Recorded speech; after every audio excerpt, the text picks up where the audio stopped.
კიდევ ერთხელ მოგესალმებით, კომერსანტის დილა აგრძელებს თქვენთვის მუშაობას და როგორც უკვე დაგიანონსეთ, ტრადიციული რუბრიკა გვაქვს კონკურენციის და მომხმარების უფლებების დაცვის მიმართულებით.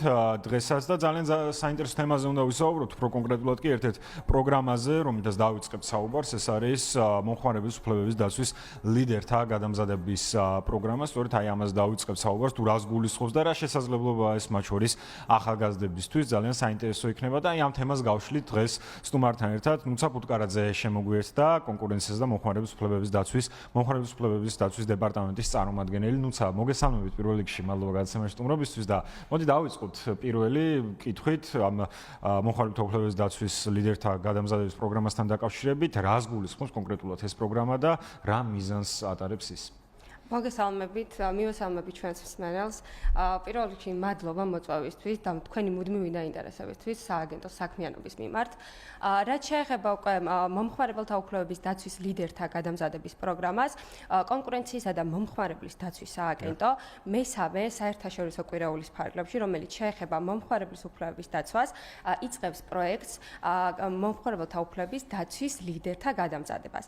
აღნიშნული პროექტის მიზანი პირველ რიგში წარმოადგენს სტუდენტებისთვის შესაძლებლობის მიცემას განვითარდნენ კარიერულად, მათ გაიღრმავონ თავიანთი უნარ-ჩვევები, ასევე პრაქტიკული ცოდნა, უნარ-ჩვევები, მიიღონ შესაბამისი კვალიფიკაცია და ასევე შეძლოს სააგენტომ უფრო მეტი კვალიფიციური კადრის მომზადება მომხმარებლის უფლებების დაცვის მიმართულებით. კი ბატონო, და ერთს უნდა აღინიშნოს, რომ წინა წლებშიც მათ შორის სტუდენტებზე კონკურენციის სააგენტო მუდმივად ძალიან დიდ აქცენტებს აკეთებდა ხოლმე. აი კონკრეტულად ამ პროგრამაში, რაც ასე ვთქვათ, უნდა გაახორციელდეს, კრიტერიუმები როგორი იქნება? რა კრიტერიუმს უნდა აკმაყოფილებდეს თუნდაც ახალგაზრდა იმისათვის, რათა მოხვდეს ამ პროგრამაში და გაიაროს შესაბამისი გადამზადება?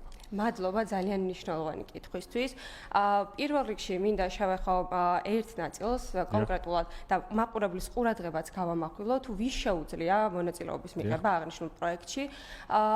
საქართველოს უმაღლესი საგანმანათლებლო დაწესებულებების სამართლის ბაკალავრიატის დამამთავრებელი, მაგისტრატურის და დოქტორანტურის საფეხურის სტუდენტებს აქვთ შესაძლებლობა მიიღონ მონაწილეობა კონკურენციისა და მომხმარებლის სააგენტოს მიერ გამოცხადებულ პროგრამაში, კონკურსში. მათ უნდა გაითვალისწინონ აუცილებლად ის, რომ 2025 წლის 5 თებერვლიდან 8 მარტის ჩათვლით გამოაგზავნონ მომხმარებლის უფლებების დაცვის საკითხებთან დაკავშირებით ნებისმიერი სტატია, რომელიც შეფასდება შესაბამისი კომისიის მიერ. კომისია, რა თქმა უნდა, გადარჩევის ეტაპზე ყურადღებას გაამახვილებს იმაზე, თუ რაზე არის თემა შერჩეული, რამდენად ნამდვილად რამდენად აქტუალურ საკითხს შეეხება, ასევე რამდენად არგუმენტირებულია მსჯელობა, როგორ იცავს ავტორი აკადემიურ სტილს და რა ლიტერატურას მიუთითებს, სამეცნიერო ლიტერატურას, რომელს გამოიყენებს აღნიშნულ სტატიაზე მუშაობისას. ასევე მინდა აღვნიშნო, რომ სტუდენტებს სააგენტო აძლევს ძალიან კარგ შესაძლებლობას, რომ ამ კონკურსში მონაწილეობის შემდეგ აირჩევს ერთ საუკეთესო სტატიის ავტორს და შესაბამისად მას მიეცემა სააგენტოში ორთვიანი პრაქტიკის გავლის შესაძლებლობა. და პრაქტიკის წარმატებით დასრულების შემდეგ კი ექნება შესაძლებლობა დასაქმდეს ამავე დეპარტამენტში, რაც გულისხმობს მომხმარებელთა და მომხმარებლის უფლების დაცვის დეპარტამენტში პრაქტიკის გავლა.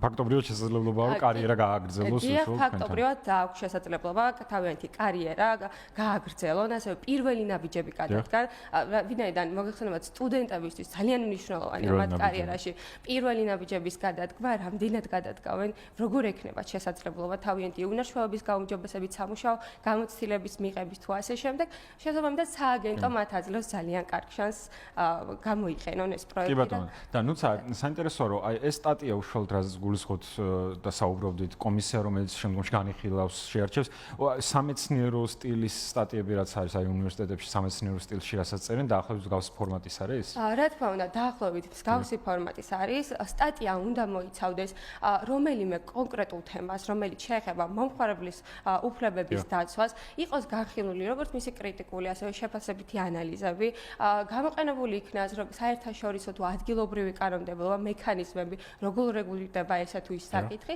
და შესაბამისად ყველანაირი აკადემიური სტილის დაცვით მოამზადონ ავტორებმა თავიანთი სტატია და გამოაგზავნონ საქართველოს კონკურენციისა და მომხმარებლის დაცვის სააგენტოს ელექტრონულ პოსტაზე consumer@gcca.gov.g 2025 წლის 5 თებერვლიდან 8 მარტის ჩათვლით. კი ბატონო, და საინტერესოა რაოდენობაზეც რო ვისაუბროთ, რა რაოდენობაზე ზოგადად ეს პროგრამა გათვლილი. ერთ საავირჩევთ საუკეთესო ნაშრომს გასაგებია, რომ მთლიანად რაოდენობა რამდენი ადამიანს შეიძლება?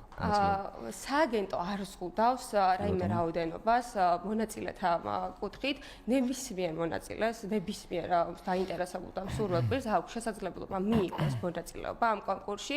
მხოლოდ გასათვალისწინებელია ის, რომ ერთ კანდიდატს აქვს ერთი სტატიის წარმოქმნის შესაძლებლობა, შესაბამისად ნებისმიერ დაინტერესებულ პირს შეუძლია გამოაგზავნოს სტატია, მიიღოს მონაწილეობა კონკურსში, ცადოს მინიმუმ თავისი ბედი და შემდეგ უკვე მიიღოს ის შესაძლებლობები, რასაც სააგენტო სთავაზობს მისი კარიერული განვითარების გზაზე. ეს ძალიან მართლაც მნიშვნელოვანი ნაბიჯია იმ კუთხით, რომ მეც რო ადრეც ის ადრინდელი ემოციები კიდევ მაქვს სტუდენტობის დროს, განსაკუთრებით ბაკალავრიატის ბოლო პერიოდში, რო ხარ მესამე-მეოთხე კურსზე და უკვე რო ამთავრებ და თან ცოტა სტრესი გაქვს, რომ აი ვამთავრებ და უკვე კარიერაზე უნდა ვიფიქრო, საიდან დავიწყო, როგორ დავიწყო და კარგი პლასტარმიც არის, ხო, პრინციპში თან მეორე ამბავი, რაც ასევე მომწონს არის ის, რომ გარდა იმისა, რომ გრძელვადიან პერიოდში შესაძლებლობაა დასაქმების მნიშვნელოვანი აღნიშნულობა ის, რომ ზოგადად კონკურენციის და მოხმარებლის უფლების დაცვის სააგენტოს მჭიდრო თანამშრომლობა აქვს, თუნდაც ევროპულ მარეგულირებლებთან. ამით იმის თქმა მინდა, რომ შესაძლებლობების ფართე არეალი იშლება, თუნდაც იქ შემდგომში რაც საერთაშორისო კონფერენციებში მონაწილეობის, საერთაშორისო ვიზიტების განხორციელების, მოკლედ ზრდისთვის რაც კი შეიძლება ეს პლასტარმი აქვს კონკურენციის სააგენტოს. მე ძალიან ახლოს ვიცნობ მათ პოლიტიკას და ვიცი ურთიერთობები საერთაშორისო დონეზე როგორ კარგად აქვს დალაგებული და ეს დამატებით საერთოდ სარგებელიც იქნება და ბენეფიტიც ერთგვარი. რა თქმა უნდა და აქვე დავამატებ სააგენტო პრიზის სახით ასე ვთქვათ განსაზღვრავს მომხმარებელთა უფლებების დაცვის მესამე საერთაშორისო კვირაულის ფარგლებში ექნება შესაძლებლობა გამარჯვებული სტატიის სტუდენტს ან იმ სტატიას რომელსაც აირჩევს კომისია მის ავტორს ექნება შესაძლებლობა თავისი პრეზენტაცია კვირაულის გახსნით ღონისძიებაზე წარადგინოს. აქვე მოკლედ შევახები კვირაულის ფარგლებსაც მოგხსენებათ მომხმარებლის უფლებების დაცვის მესამე საერთაშორისო კვირაული ტარდება 6 მარეგულირებელი უწყების თანაორგანიზებით და ეს არის ძალიან იყო ახლა ხანს სულ რაღაც კი ერთ-ერთი ღონისძიება. და ეს არის ძალიან მასშტაბური ღონისძიება. მინდა ასევე აღნიშნო, რომ ღონისძიებები შეხვედრები ჩატარდება არა მხოლოდ თბილისში, არამედ რეგიონებში, ახალქალაქში, ზუგდიდში და ბათუმში და მონაწილეობას მიიღებენ შეხვედრებში მარეგულირებელი უწყებების წარმომადგენლები. წამყვანი პირები თან. რა თქმა უნდა, წამყვანი პირები მიიღებენ, ასევე წარადგენენ მათ წლიურ ანგარიშ სამუშაოს რა შეასრულეს და ასე შემდეგ.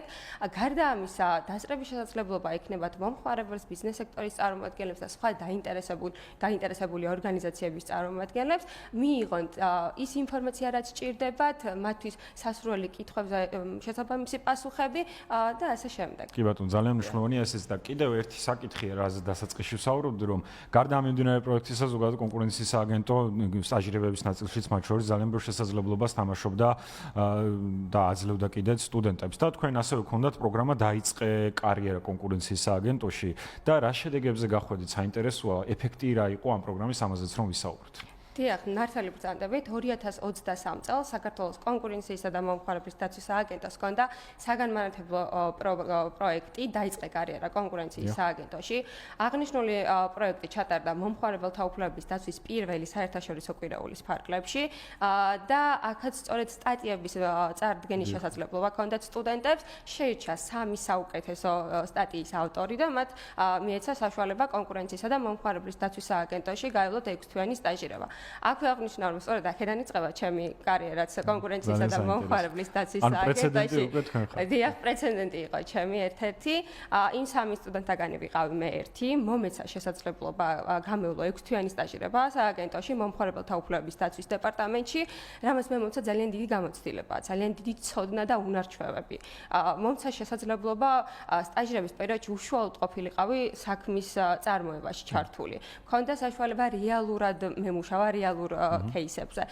შესაბამისად, მე ამით მივიღე ძალიან დიდი გამოცდილება და ეს ყველაფერი დამეხმარა შემდგომ უკვე გამხდარიყავი კონკურენციისა და მომხმარებლის დაცვის სააგენტოს გუნდის სრულფასოვანი წევრი და დღემდე სააგენტოს წარმოადგენს. ძალიან მიხარია, რომ სწორედ ამ თემასთან დაკავშირებით ერთი ნათელი მაგალითი თქვენი სახით მოხვედით სტუმრად და ეს ძალიან მნიშვნელოვანია, რომ სხვებსაც შეუძლიათ იგივე, ასე ვთქვათ, გააკეთონ ყველაფერი შესაძლებელია. თან აბსოლუტურად სწორად ბრძანეთ, რომ ერთი არის პირობითად თეორიული თეორიულ ნაწილში მაგალითად კანონს იქ ასე ვთქვათ ჩარჩოპირობებს, მიდგომებს, ნაბიჯებს ვეცნობით თეორიულ დონეზე, მაგრამ მეორეა და ასევე ყველაზე მნიშვნელოვანი და ჩემ სტუდენტებსაც მათ შორის აი მაგას ვეუბნები ხოლმე, რომ პრაქტიკული გამოცდილება უშუალოდ აი თეორიის პრაქტიკაში ინტეგრირება, პრაქტიკული кейსების და შემთხვევების განხილვა კიდევ უფრო დიდ კვალიფიკაციას გაძლევს და გიმაღლებს კვალიფიკაციასაც, იმიტომ რომ გამოცდილებები რეალურად ძალიან დიდ საქმეს აკეთებს ჩვენ გაზრდაში, ხო და ზუსტად ის სტაჟირების პერიოდი ზუსტად ალბათ ამის გამოძახილი იყო. ნამდვილად, იმიტომ რომ თეორიული ცოდნის გამოყენება შემდგომ უკვე პრაქტიკაში ძალიან კარგი გამოცდილებაა, როგორც სამუშაო გამოცდილების კუთხით, ასევე თქვენი ცოდნის პრაქტიკაში გამოყენების კუთხითაც. გარდა ამისა, ჩვენ გვქონდა შესაძლებლობა кейსებზე მუშაობის პროცესში მოგვიძლია სხვადასხვა საერთაშორისო პრაქტიკა.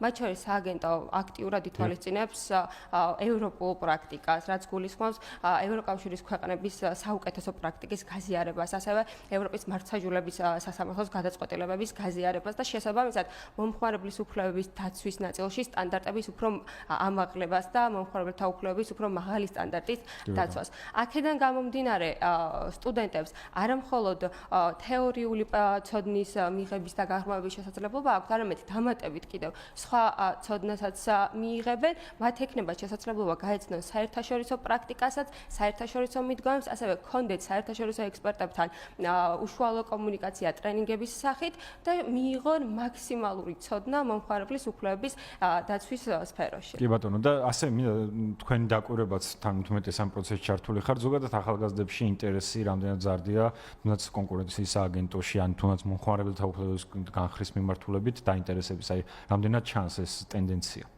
ამ საკითხს ამჯერადაც მოდი ცოტა შორიდან დავიწყებ. როგორც იცით, მომხმარებლის უფლებების დაცვის შესახებ კანონი სულ რაღაც 2022 წლიდან ამოქმედდა. შესაბამისად, საჭიროება გახდა საზოგადოებაში ინფორმირებულობა, მათი ინფორმირებულობის ამაღლება და აქედან გამომდინარე სააგენტო აქტიურად მუშაობს მომხმარებელთა ცნობიერების ამაღლებაზე. შესაბამისად, თუ გავითვალისწინებთ იმასაც 2023 და 2024 წლის სტატისტიკებსაც, ნახავთ, რომ ძალიან დიდი შედეგია მომხმარებლებსა და ზოგადად საზოგადოებაში მომხმარებლის უფლებების დაცვის შესახებ ცნობიერების ამაღლების ფაქტი. აქედან გამომდინარე, ახალგაზრდებსაც, რა თქმა უნდა, მიეწოდებათ ამის შესახებ ინფორმაცია. სააგენტოს ერთ-ერთ მთავარ მიზანსაც წარმოადგენს სტუდენტებთან აქტიური კომუნიკაცია, მათთვის კარიერულ განვითარებაში ხელშეწყობა, ასევე სამომავლო დასაქმების პერსპექტივების შექმნა თუ ასე შემდეგ. სააგენტო ძალიან ხშირად იღებს მონაწილეობას სხვადასხვა ღონისძიებებში, რომელიც სტუდენტებთან შეხვედრებს უკავშირდება, მათ შორის არის დასაქმების ფორუმები, ჩვეულებრივი საგანმანათლებლო შეხვედრები თუ ასე შემდეგ. უნივერსიტეტებშიც ძალიან ხშირად მართავს სააგენტო შეხვედრებს და სტუდენტებს აქვს შესაძლებლობა დიალოგის რეჟიმში, კითხვა-პასუხის რეჟიმში მიიღონ კითხვებზე პასუხი, რაც მათ აინტერესებს. შესაბამისად, სააგენტო მაქსიმალურს აკეთებს და მაქსიმალურად ცდილობს სტუდენტებთან კომუნიკაციას, იმისათვის რომ მათ მიცეს დამატებითი შესაძლებლობები, თავიანთი კარიერული დასაწყის ეტაპზე, დამატებითი ნაბიჯები გადადგან, მიიღონ განსხვავებული ცოდნა თუ ასე შემდეგ და შესაბამისადაც თუ გავითვალისწინებთ, უკვე ახალგაზრდებსაც აქვთ დადებითი დამოკიდებულება მთლიანად სააგენტოს მიმართ, გამოთქვამენ სურვილს სააგენტოსთან თანამშრომლობით. მათ შორის აღნიშნავ იმ ფაქტსაც, რომ 2024 წელს ჩვენ გვქონდა მესამე საერთაშორისო კონფერენცია მომხმარებლის უფლებების დაცვის საკითხში და აღსანიშნავია ის, რომ ძალიან ხშირი იყო მომართვიანობა სტუდენტების ამ კონფერენციაზე დასწრების სურვილით და შესაბამისად მათ მიეცათ შესაძლებლობა დასწრებოდნენ ამ ღონისძიებას. კი ბატონო, ძალიან სასიამოვნოა, მოკლედ რომ ესეთი ინტერესი მაღალია. მე პრეცედენტებზეც მქონდა ერთი კითხვა მომზადებული, მაგრამ თქვენ უკვე ხართ პრეცედენტი და ძალიან მიხარია. წარმატებებს გისურვებთ თქვენს საქმიანობაში და იმედია, რომ ძალიან ბევრი ახალგაზრდა მოკლედ გაიკვალოს გზას, როგორც თქვენ გაიკვალეთ გზა კარიერულად იმ ნაწილში, რაც პრინციპში თეორიულ მიმართულებას უკვე პრაქტიკაში გამოყენების შესაძლებლობასაც მისცემს. ძალიან დიდი მადლობა გადასამეშტუმრობისთვის. შეგახსენებთ, რომ ჩვენი სტუმარი იყო ნუცა პუტკარაძე, კონკურენციის სააგენტოს მომხმარებლის უფლებების დაცვის დეპარტამენტის წარმომადგენელი.